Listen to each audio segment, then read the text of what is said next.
नमस्कार। Corporate financial accounting का topic है कॉरपोरेट रीस्ट्रक्चरिंग। इसके अंडर एमलगमेशन इन मर्जर में methods of calculation of purchase consideration को डिस्कस करेंगे। इसके अंदर हम समझेंगे कि परचेज कंसिडरेशन क्या होता है और इसको किस तरीके से कैलकुलेट किया जाता है।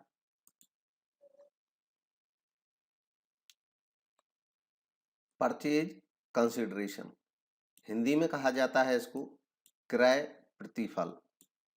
मतलब हमने कोई बिजनेस खरीदा, किसी कंपनी को खरीदा, अब उस कंपनी के प्रतिफल स्वरूप हमने क्या पे किया, इसी को क्रय प्रतिफल या परचेज कंसिडरेशन कहा जाता है।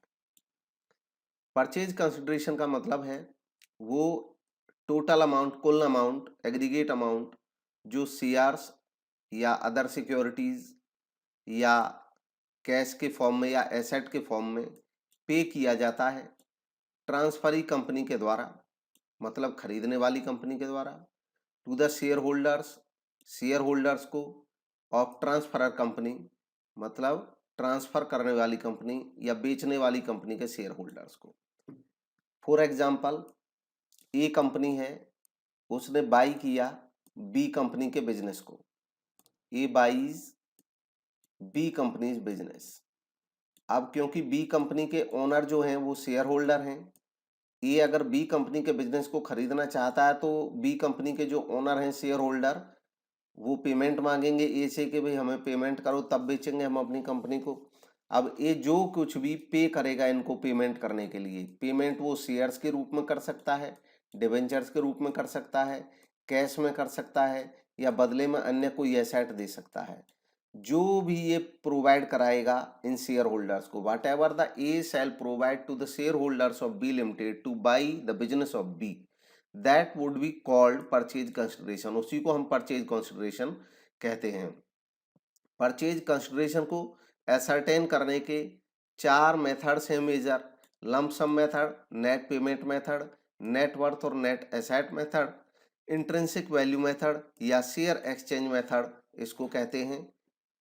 सबसे पहला है lump sum payment method. Lump sum payment method में एक मुश्त राशि तय कर दी जाती है, बायर और सेलर दोनों कंपनियों के द्वारा आपस में बैठ करके बातचीत करके लंप सम अमाउंट जो फिक्स की जाती है वो दोनों कंपनी आपसी सहमति से तय करती हैं और इसके लिए किसी विशिष्ट कैलकुलेशन की जरूरत नहीं होती है। फॉर एग्जांपल, ए लिमिटेड और बी लिमिटेड ने आपस में एग्रीमेंट किया कि वो बी लिमिटेड के बिजनेस को ए लिमिटेड बाई करेगी और ए लिमिटेड पे करेगी 10 लाख रुपए। तो इस केस में 10 लाख रुपए की जो सहमति बनी है, यही 10 लाख रुपए परचेज कंसिडरेशन कहलाएगा। नेक्स्ट मेथड है net payment method. Net payment method में ये नेट पेमेंट मेथड AS14 के अनुसार है। अकाउंटिंग स्टैंडर्ड 14 कहता है, जो कि मर्जर एंड एमलगमेशन से रिलेटेड है, वो कहता है कि जब कोई कंपनी किसी दूसरी कंपनी को खरीदती है तो उसका परचेज कंसिडरेशन वो तय करेगी नेट पेमेंट मेथड से। और नेट पेमेंट मेथड कहता है कि जो नेट पेमेंट हुई है, शेयर, डिबेंचर, कैश, जिनसे भी आपने पेमेंट की है उनकी जो वैल्यू है वो निकाली जाती है, वही परचेज कंसिडरेशन होगा। इस एग्जाम्पल से इसको समझते हैं। बैलेंस शीट दी है ए लिमिटेड की 31 मार्च 2019 को। बैलेंस शीट में share capital, preference share capital, debenture, reservation, surplus, credit, ये लायबिलिटी साइड के आइटम है। फिक्स्ड एसेट्स में दिए हैं फिक्स्ड एसेट और करंट एसेट। नीचे कहा गया B limited takes over A limited. B limited A limited को खरीदती है।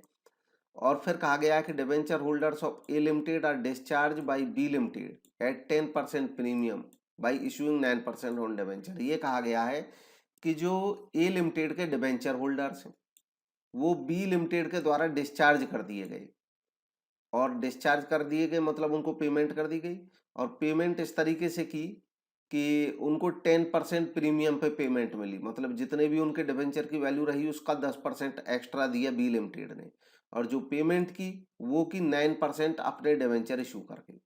अब इस बात को यहाँ से समझें कि जैसे डिबेंचर हैं 2 लाख रुपए के, बी लिमिटेड ने कहा हम आपको 2 लाख रुपए पे 10% प्रीमियम देंगे। मतलब बी लिमिटेड ने इनको कुल पेमेंट जो करनी चाहिए वो 2,20,000 रुपए की। अब 2,20,000 रुपये की पेमेंट के लिए उन्होंने बताया है कि बी लिमिटेड ने अपने स्वयं के डिबेंचर दे दिए। तो स्वयं के डिबेंचर जितने भी होंगे, जितना उनका अमाउंट होगा वैल्यू का, उतने रुपए की उतने डिबेंचर इशू कर दिए जाएंगे 2,20,000 रुपये की। टोटल 2,20,000 की पेमेंट जानी है, क्योंकि ये 10% प्रीमियम पे पे होना है। फॉर एग्जाम्पल अगर बी के जो डिबेंचर है उसकी वैल्यू भी 100 रुपये ही हो, तो यहाँ पे कितने डिबेंचर इशू होंगे, ये 00 से 00 2200 डिबेंचर इशू हो जाएंगे 9% वाले।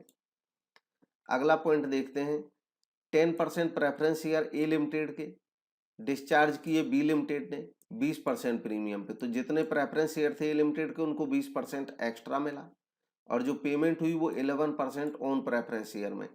इसको भी यहाँ से समझें, ये प्रेफरेंस शेयर इनके 2.5 लाख रुपए के हैं, इन पे 20% एक्स्ट्रा मिला।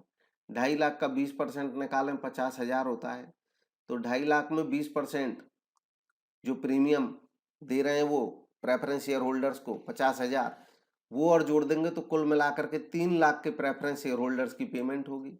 तो 3 लाख रुपया तो हो गया प्रेफरेंस शेयर होल्डर्स को पेमेंट का जाएगा। फिर कह रहे हैं ये इसके बाद कि अब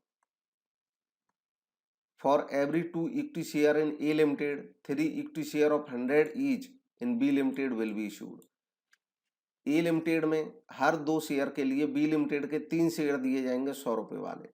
तो शेयर्स की कैलकुलेशन यहाँ से होगी, इक्विटी शेयर कैपिटल है 7.5 लाख, 100 रुपये का एक शेयर है, तो इसका मतलब कुल मिलाकर के इक्विटी शेयर की जो संख्या है वो 7500 आएगी। इन्होंने कहा है कि जो 7500 शेयर हैं, इन पे रेशियो बना है कि 2 जिसके पास है उसको 3 मिलेंगे, तो जिसके पास 7500 है उसको ज़्यादा मिलेंगे, क्योंकि 2 जिसके पास है उसको 3 मिल रहे हैं। तो और रेशियो यही रहेगा 3:2 का। तो कितने आ जाएंगे, इसको कैलकुलेट कर लें। ये आ जाएगा, यहाँ से 2 से इसको पहले डिवाइड कर देना है, ये आ जाएगा 3750, और इसको मल्टीप्लाई कर देना है 3 से। तो हमारे पास हमें पता चल जाएगा नंबर ऑफ शेयर कितने इशू करने हैं। तो ये आ जाएगा 0, 3, 5, 15, 3, 7, 21, 22, 2, 3, 3, 9, 2, 11,250, 11,250 शेयर इनको मिलेंगे, और एक शेयर की जो कीमत है वो 100 रुपये है, और इसलिए कुल मिलाकर के शेयर की कीमत हो जाएगी 11,25,000, 11,25,000। तो 11,25,000 के टोटल हो जाएंगे, इनको प्रेफरेंस शेयर मिल जाएंगे। इसके बाद फिर कहा गया है कि नीचे एक लाइन और है, इसमें बताया गया है कि cash in addition to cash payment of ₹30 per equity share, हर इक्विटी शेयर के बदले में कैश भी मिलेगा 30 रुपये पर शेयर। तो जो कैश मिलेगा 30 रुपये पर शेयर, 30 रुपीज़ पर शेयर, उसको भी यहाँ से कैलकुलेट कर लेंगे।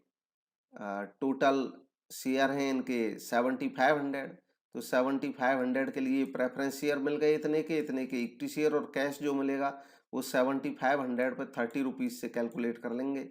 7500 इंटू 30, इसकी कैलकुलेशन करें कितना आ जाता है, तो ये आ जाएगा 0, 0, 0, 3, 5, 15 और 3, 7, 21 और 122, ये आ जाएगा 2,25,000 रुपीज़।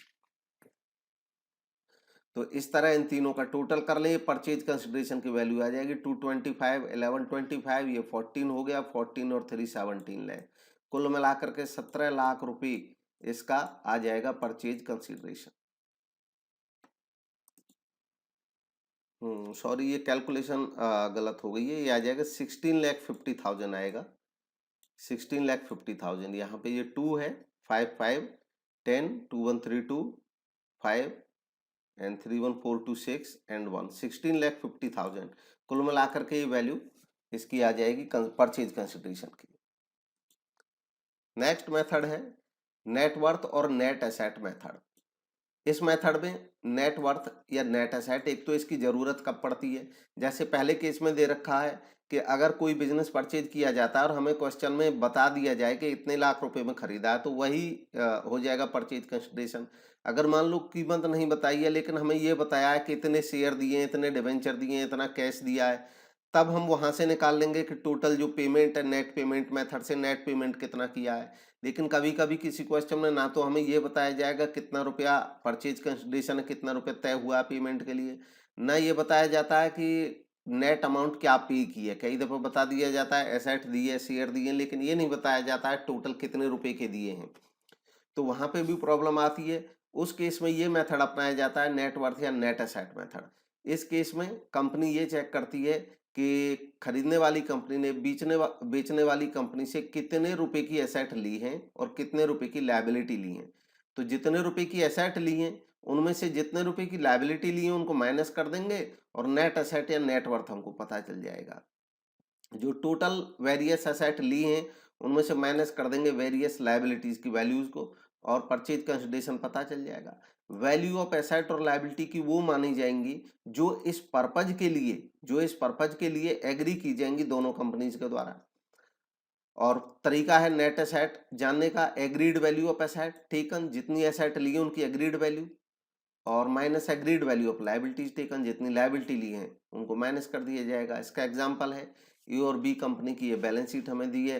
इक्विटी शेयर कैपिटल है, डिवेंचर्स हैं, रिजर्व्स हैं, सरप्लस हैं, ट्रेड क्रेडिटर्स हैं, इधर एसेट है और करंट एसेट है। ये एसेट्स हैं और ये इसकी लायबिलिटीज है, ट्रेड क्रेडिटर और इसके बाद ये डिवेंचर। ये दो लायबिलिटीज हैं। इन एसेट्स के टोटल में से लायबिलिटी का टोटल घटाएंगे तो हमें उसका परचेज कंसिडरेशन पता चल जाएगा।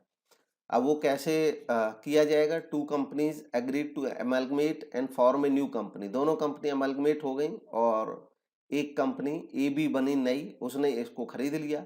Take over the asset and liability of both the companies, दोनों ही कंपनी के एसेट और लायबिलिटी को ले लिया। The fixed asset are taken over at a reduced valuation of 10%। Fixed asset को 10% कम पे लिया गया जबकि करंट एसेट को बुक वैल्यू पे। तो बस यही ध्यान रखना है केवल, जब हम एसेट का कैलकुलेशन करेंगे तो फिक्स्ड एसेट उन्होंने कहा 14 लाख और 5 लाख की थी, ए लिमिटेड और बी लिमिटेड की, तो लेस 10% कर देंगे क्योंकि 10% कम पे लिया है। तो इसका 10% 140, इसका 50,000। इसका जो वैल्यू बचेगा रिड्यूस्ड वैल्यू वो 1260 बचेगा एंड 450 बचेगा। इसके अलावा करंट एसेट्स के बारे में बताया को बुक वैल्यू पे ली गई तो उनको बुक वैल्यू पे लिख देंगे 3 लाख और 160। इस तरह टोटल जो एसेट ली है वो 15,60,000 की ए लिमिटेड की और 6,10,000 की बी लिमिटेड की ली है। अब लायबिलिटीज भी कुछ ली हैं जिनकी पेमेंट हमें बाहर वालों को करनी पड़ेगी, उसको माइनस कर देंगे। ट्रेड क्रेडिटर ए लिमिटेड के 1 लाख, बी लिमिटेड के 60,000 रुपये के हैं और 8% डिवेंचर ए लिमिटेड में है 2 लाख के, बी लिमिटेड में नहीं है कोई। तो अब परचेज कंसिडरेशन क्या आएगा? टोटल जो एसेट्स का था हमारा ये, इसमें से माइनस कर देंगे ट्रेड क्रेडिटर्स और डिवेंचर्स का, तो इसकी वैल्यू 12,60,000 आ जाएगी और 5,50,000 आ जाएगी बी लिमिटेड की। तो दोनों कंपनीज की हमें वैल्यू पता चल गई परचेज कंसिडरेशन की नेट एसेट मेथड से। नेक्स्ट और लास्ट मेथड है इंट्रिंसिक वैल्यू मेथड। इसको शेयर एक्सचेंज मेथड भी कहते हैं और इसको शेयर प्रोपोर्शन मेथड भी कह दिया जाता है। इस मेथड में परचेज कंसिडरेशन कैलकुलेट किया जाता है इस बेस पे कि जो शेयर्स हैं ट्रांसफरी कंपनी के, उसका ट्रांसफरर कंपनी के शेयर्स के साथ क्या रेशो है। दरअसल ये मेथड भी तब अपनाया जाता है जब खरीदने वाली कंपनी बेचने वाली कंपनी को शेयर्स में पेमेंट करती है और एक निश्चित रेशियो दिया होता है कि किस बेचने वाली कंपनी के शेयर की इंट्रिंसिक वैल्यू क्या है, खरीदने वाले शेयर की इंट्रिंसिक वैल्यू क्या है। उसके बेस पे दोनों के शेयर आपस में बदले जाते हैं उनकी वैल्यूज को निकाल करके। उनकी वैल्यूज इंट्रिंसिक बेस पे निकाली जाती हैं। इंट्रिंसिक का मतलब होता है कि हम कंपनी की नेट एसेट वैल्यू निकाल लेंगे और उसको उसके शेयर से डिवाइड कर देंगे तो हमें एक शेयर की इंट्रिंसिक वैल्यू, आंतरिक मूल्य पता चल जाएगा। Net value of asset calculate की जाती है इस नेट एसेट मेथड के ही अनुसार। एग्जाम्पल इसका, बी लिमिटेड एग्री हुआ कि वो ए लिमिटेड के बिजनेस को खरीदेगा। B limited has agreed to buy business of B limited, ये बी यू वाई है, इसको यू अपडेट कर लेंगे, बी यू वाई, बाई खरीदना, and agreed to issue 4 shares of ₹10 each for every 3 shares of ₹10 each of B limited. तो यहाँ पे इन्होंने इंट्रिंसिक वैल्यू की अब जरूरत नहीं पड़ी क्योंकि खुद उन्होंने रेशो बता दिया। इंट्रिंसिक वैल्यू निकाली होगी पहले बी लिमिटेड के शेयर की और ए लिमिटेड के शेयर की, और रेशो तय ये हुआ है कि बी लिमिटेड पे करेगी ए लिमिटेड को agreed to issue 4 share, 4 share देगी उस शेयर होल्डर को जिसके पास 3 शेयर होंगे। तो 3 के बदले में 4 शेयर मिलेंगे 10 रुपए वाले ही। The total number of shares of B limited are 10,000। अब बी लिमिटेड के टोटल शेयर 10,000 है। Market price of each share of B limited is 15 rupees per share. Market price B limited के शेयर का 15 रुपये पर शेयर है। Find out the purchase price. तो पहले निकालेंगे total number of share to be issued, कितने share issue करने पड़ेंगे। तो देखिए जो टोटल नंबर है बी लिमिटेड के शेयर हैं संख्या में वो 10,000 हैं बी लिमिटेड के शेयर। हमें पता है बी लिमिटेड का जिसके पास 3 शेयर है उसको कंपनी 4 शेयर देने का वादा कर रही है ना, 4 फॉर एवरी 3 शेयर। तो जिसके पास 10,000 है उसको कुछ ज्यादा मिलेंगे और इसी रेशियो में ज्यादा मिलेंगे 4/3 में। तो इंटू 4/3 कर देंगे। अब ये फ्रैक्शन में वैल्यू आ जाएगी 13,333 अपॉन ये (1/3). तो ये तो पूरे शेयर होगा और ये अगले शेयर का एक फ्रैक्शन हो गया 1/3। अब इसके लिए क्या करेंगे, परचेज प्राइस जब कैलकुलेट करेंगे तो एक तो शेयर्स देंगे हम उसको 13,333 के, शेयर फ्रैक्शन में दिया नहीं जाएगा तो जितने तक पूरे आ रहे हैं उतने पेमेंट कर दी जाएगी। और शेयर की क्योंकि यहाँ पे और कोई वैल्यू दी नहीं है तो मार्केट प्राइस को ही इसका प्राइस माना जाएगा 15 रुपये के रेट से। टोटल इतनी पेमेंट हो गई। और कैश भी दिया जाएगा फ्रैक्शन वैल्यू के लिए, 1/3 फ्रैक्शन वैल्यू है। और एक शेयर की कीमत उन्होंने बताई है क्वेश्चन में 15 रुपये। तो इस तरह से कितने रुपए बन जाएंगे, 1/3 शेयर की पेमेंट के लिए 5 रुपए। अब दिस प्लस दिस कुल मिलाकर के ये ही परचेज कंसिडरेशन हो जाएगा 2 लाख रुपीज। तो इस तरह इस वीडियो में हमने डिस्कशन किया परचेज कंसिडरेशन के बारे में और परचेज कंसिडरेशन की कैलकुलेशन के बारे में। Thank you.